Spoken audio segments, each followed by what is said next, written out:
대출 규제 5억 주담대 40년으로 완화한다. 그러면 무슨 일이 벌어지겠느냐? 요걸 봐야 되죠.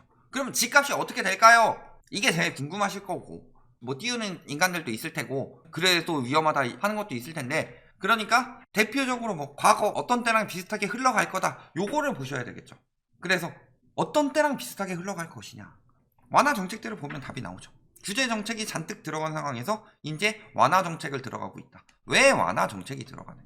늘 똑같다 그랬어요. 좌파는 규제, 우파는 완화. 아직도 인터넷에서 이따위로 짓거리고 있는 비읍시옷들이 있다. 좌파는 규제, 우파는 완화가 아니에요. 집값 상승기에는 규제, 그리고 하락기에는 완화. 전 정부는 막판에 조금 규제하긴 했지만 집값 계속 상승하고 있는데도 완화책 썼죠. 그 정부를 제외하고는 보통 상승기엔 규제고 하락기엔 완화다. 예시를 들어보면은 전두환, 노태우, 이 사람들 막 칭송해주고자 하는 이야기가 아니에요. 이 사람들 때는 부동산이 상승기에 있으니까 규제책을 많이 썼어요. 근데 이 사람은 좀 왔다 갔다 했고, 대표적으로 규제책을 가장 강하게 한 정부는 노태우 정부였어요. 대표적인 좌파 빨갱이죠. 규제책 썼으니까. 반대로 김대중 대통령 때 봅시다. 완화책을 썼죠. IMF로 인해서 침체됐으니까. 이 사람은 대표적인 보수 꼴통이죠. 우리나라 첫 민주당 대통령은 대표적인 보수 꼴통이고, 군사 정권의 일원인 사람은 대표적인 좌파 빨갱이죠. 정치적으로 묻고 넘어가려고 하는데 말 같지도 않은 소리고, 왜 항상 그렇게 하느냐? 김대중 정부에서 완화를 했으니까 노무현 정부에서는 규제를 한 거예요. 집값 상승이 일어났죠. 하필 그때 경제가 좋지도 않은데 닷컴 버블로 인해서 주식 망했죠.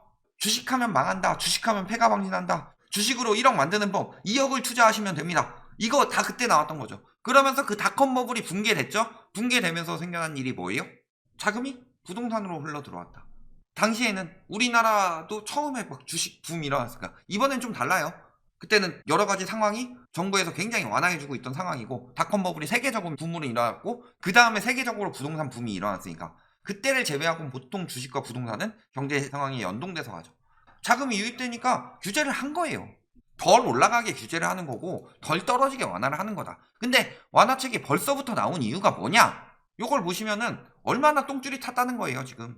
완화책이 벌써 나오는 이유는 생각보다 지금 세계적인 추세가 너무 빠르게 흘러가고 있고, 너무 빠르게 긴축하고 있고, 이거 버블 터지게 생겼는데, 다른 나라보다 우리나라는 부동산 거품이 굉장히 심하죠. 왜냐? 부동산 자산 비중을 보면 알 수 있죠. 가계 자산이 거기에 다 쏠려 있어서 가계 자산으로 뛰어 올린 집값이다. 그런데 문제는 가계 자산으로 뛰어 올렸기 때문에 가계 부채가 잔뜩 쌓였다. 그러니까 완화책이 우수수 나오는 거예요. 그런데 DSR은 선 넘었지. DSR은 나라 망하라고 고사 지내는 거예요. 미치지 않고서야 저런 정책을 쓰느냐. 그러면은 굉장히 가계부실은 심해질 수밖에 없죠. 그렇다면 집값은 이제 완화했고 결국엔 대출 때문에 막혔는데 폭등을 할 것이냐, 요 부분을 보면은 그렇게 될 수 없는 상황이다. 그렇다면 어느 정부 때랑 가장 비슷하게 흘러갈까라고 보시면 바로 MB정부 때랑 가장 비슷하게 흘러갈 걸로 보입니다. 그랬을 때 MB정부 때보다 유리한 점을 한번 봅시다. 4.06에서 7.58%의 높은 시중금리를 가지고 있었다면, 이번 윤석열 정부에서는 그때보다는 금리가 낮죠. 물론 더 올라갈 가능성은 충분히 여력이 있습니다. 하지만 시작점은 당시 거의 뭐 7%대에서 시작을 했는데 그 정도까지는 안 올라간다는 거죠. 5월까지 7%까지 올라갈 가능성은 거의 제로다. 그래서 집값 올리기에 유리한 점 하나만 얘기해 보세요. MB정부 때보다 라고 이야기를 한다면 금리가 낮다는 점. 그리고 또 한 가지는 뭐예요? 언론. 왜냐면은 MB정부 때는 집값 떨어지니까 부동산 정책 완화해도 엄청나게 깠어요. 시작부터. 그런데 이번 정부 때는 뭐냐? 벌써부터 두 얼굴의 부동산 보도가 나오고 있죠. 집값 올라가면서 막 폭등 분노하더니 윤석열 당선인 되고 나서 호재, 기대, 훈품, 봄바람 이런 이야기로 언론에서 굉장히 띄워주고 있다. 왜냐? 검사 중에서 짱 먹었던 분 출신이니까 무섭거든요. 그러니까 언론에서도 외람되오나 하면서 무슨 주상전화 납시오 뵌 것처럼 이야기하고 있고, 안 털리려고 지금 안달이 났죠. 그런데 불리한 점은 너무나도 많다. 첫 번째는 가계부채죠. MB정부 시작 때는 700조가 안 되는 수준이었는데 지금은 2.7배 이상 불어난, 이것도 작년 4분기 기준이에요. 그랬을 때 1800조가 넘어가는 가계부채. 물론 여기에 이제 전세보증금 등 사적 부채를 합치면 그 갭은 더 많이 벌어지겠죠. 그래서 가계부채가 많이 쌓였기 때문에 더 위태롭다는 거죠. 또 한 가지, 집값 거품이 심하다. 그때도 거품이 심했지만 그때 서울 중위가격 보면은 대통령 시작할 시기를 비교하고 싶지만 KB에서 여기까지밖에 안 나왔습니다. 그랬을 때 2008년 12월 기준으로 4억 8천이에요. 그런데 중위 가격은 10억이죠. 그만큼 부담이 엄청나게 크다는 거죠. 원리금 부담 훨씬 더 심하죠. 자, 주사년 원장님께서 이런 말씀을 하셨습니다. 앞으로 집값 오를 것이다. 굉장히 본인이 한 얘기에 대해서 허점이 많이 나왔죠. 자, 중위 가격 기준으로 생각을 해봅시다. 당시 글로벌 금융위기 때 LTV가 38%에 불과해서 안 떨어졌다고 그랬어요. 규제책을 했다는 게 옳은 선택이었다는 거죠. 지금 LTV가 50% 내외이기 때문에 안 떨어진다고 그래요. 자, 그러면은 4억 8,084만원, 그리고 지금은 중위 가격 10억 8,775만원이죠. 요거를 기준으로 생각을 해봤을 때 LTV 38%니까 대출 금액이 훨씬 더 적죠. 그런데 지금은 50%니까 5억 정도 대출을 받아야 되죠. 그랬을 때 당시 최고금리 7.58%를 기준으로 원리금이랑 앞으로 금리 더 오를 거지만 이 정도 금리죠. 그러면은 당분간 윤석열 정부에서는 적어도 23년까지는 이게 최저금리가 될 가능성이 굉장히 높죠. 그랬을 때 최고금리와 최저금리로 비교해 보더라도 원리금이 2배로 늘어났다. 연 원리금이. LTV 지금 80% 풀어준대요. 그래야 집 살 수 있는 거죠. 그런데 80%로 잡은 것도 아니고 50%로 잡았어요. 50%는. 요즘에 5억 빌려가지고 어떻게 집을 사요? 입사하면 연 초봉이 한 3천 정도 된다는 경우가 많죠. 5억 빌리면은 원리금으로 초봉이 날아간다 그냥. 거기다가 글로벌 경제 추이 어땠어요? MB 때는 금리 인상을 미국에서 언제까지 했느냐? 2006년까지 했죠. 그래서 2006년까지 하고 멈춘 상황이었기 때문에 더 올리거나 이런 상황이 아니었죠. 그런데 이번 정부 때는 금리를 미국에서 10에서 11에 올린대요. 그리고 5월에는 빅스텝 밟는다고 합니다. 그리고 5월에 양적 긴축으로 당겨졌죠. 우리나라 어떻게 하겠어요? 이주열 총재 굉장히 오랜 기간 동안 한국은행 했죠. 가장 잘한 업적이 뭐예요? 이번에 미국보다 선제적 금리 인상한 거. 거래량은 어때요? 최소 1100까지 떨어졌는데 22년 1월 1000건대까지 떨어졌죠. 거래량도 더 안 좋다. 2월 건 아직 책정이 끝나지 않았으니까 1월까지 뽑은 거예요. 유리하게 뽑은 게 아니라 시작하고 나서 줄었는데 여기는 이미 줄어든 상황에서 시작을 한다. 불리한 점은 굉장히 많죠. 그리고 여소야대.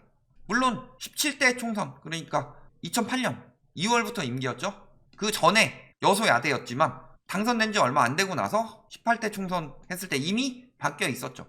그런데 지금 상황에서는 압도적인 여소야대죠. 그때보다 더 강력하게. 뭐 통과시킬래야 통과시킬 수가 있겠냐. 그렇다는 것은 MB정부 때보다 집값 올리기 굉장히 불리하고 가계부채 늘리기도 굉장히 불리하다. 다만 언론이 편들어주는 것, 그 다음에 그때보다는 금리가 낮다는 것, 이 정도의 이익만 있을 뿐이다. 그렇다면 집값은 어떻게 될까요? 자, 봤을 때 여력이 늘어난다고 하죠. 그래서 5억까지는 여력이 늘어난다. 그러면 LTV 80% 적용했을 때 얼마의 집을 살 수 있느냐? 6억 2,500. 6억 2,500을 넘어가는 아파트들에 대해서는 DSR이 강력하게 들어가는 상황에서 금리가 인상되니까 앞으로 점점 더 힘들어지는 상황이고, 반대로 이 밑에는 수요가 늘어날 수 있다는 거죠.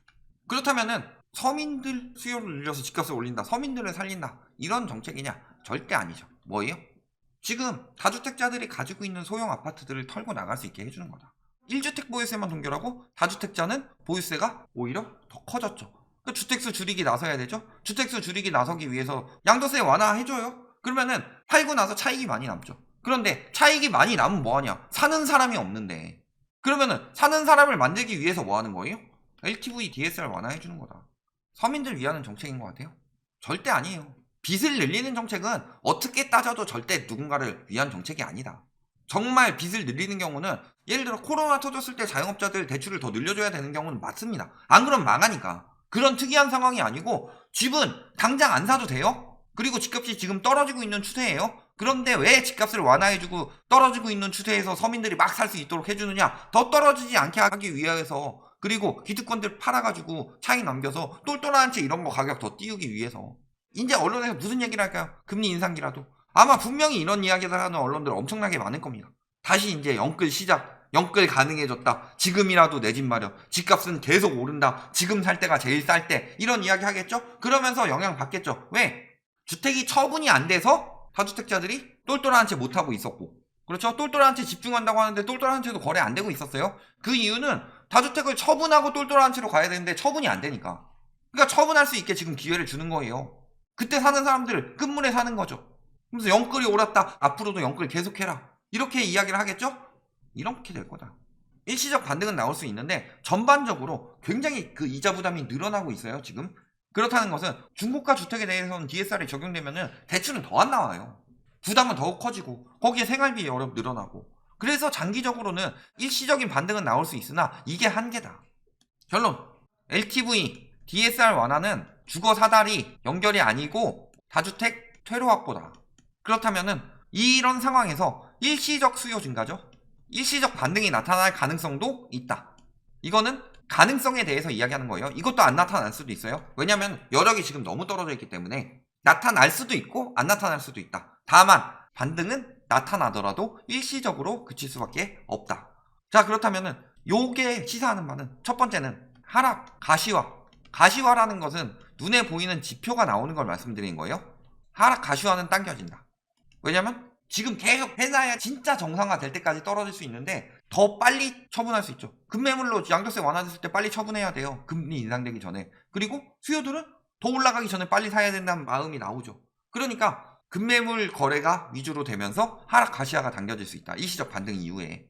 그리고 폭락 시기가 더 빨라질 수 있다. 이거 되게 아이러니하죠. 근데 폭락을 이끄는 것은 크게 두 가지예요. 첫 번째는 영끌 수요고, 그러니까 공포 수요들이랑 투기 수요들.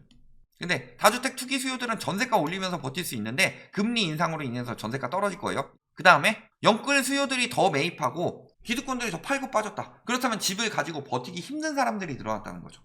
그렇게 되면은 폭락은 가시화될 수 있다는 거죠.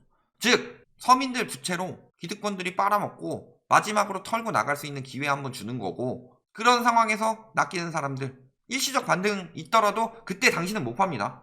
부동산 시장 조금이라도 더 살려놓기 위해서 꼬리 자르기 하고 있을 뿐이다. 절대 당하시면 안 되고, 솔직히 DSR 완화는 세계적인 추세에 역행하는 추세로서 이걸로 인해서 가계부채가 늘어나게 되면은 장기적으로 경제에 엄청난 타격을 입힐 수밖에 없다. 여기까지 알아두시면 되겠습니다.